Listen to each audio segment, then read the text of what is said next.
গভীর হাত যান। আপনি এত আঠার মতন কেন হেফাজত ইসলামের আমির সাহেব মামুনুল হকের বিরুদ্ধে লেগে গেছেন? আপনি কি ভোটে প্রধানমন্ত্রী হয়েছেন? আমাদের বড় ভাই তারেক রহমান জানে আপনি ভোটে পাস করেন নাই। ভোটে পাস করছে হেফাজত ইসলামের আমির সাহেব, সাবেক আমির সাহেব মামুনুল হক। আপনাকে কে চিনতো? আমরা তো ইসলামের গলিতে কাঙ্গালির মতন আইতেন যাইতেন, ভিক্ষুকের মতন, আমার মতো আর কি। আমি যেমন ভিক্ষুকের মতন যাই। এখন আপনি ভোট কিনা কেমনে কেমনে কি করে লাইলেন? ভোট লয়ে লাইলেন, হেফাজতের আমির সাহেবের ভোট সব ডাকাতি করে লয়ে লাইলেন। আমাদের তারেক রহমান উনি কি জানে না আপনি যে ভোট ডাকাত? মুমিনুল হক একজন ভালো লোক, আলেম ওলামা, সে যে ভোট পাইয়া পাস করছে, তারেক রহমান পর্যন্ত বলছে এ পাস, মুমিনুল হক পাস। আপনি কিভাবে পাস করলেন? আবার মুমিনুল হকের বিরুদ্ধে বলে মামলা দিতে যান।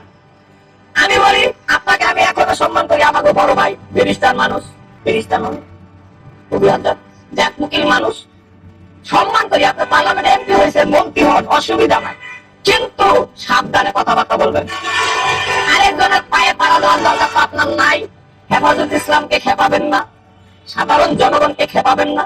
সাধারণ জনগণকে খেপলে দেশ যে উত্তাল হয়ে যাবো, এই বিএনপি দলের যে ধ্বংস হইব, এই জন্য আপনি দায়ী থাকবেন।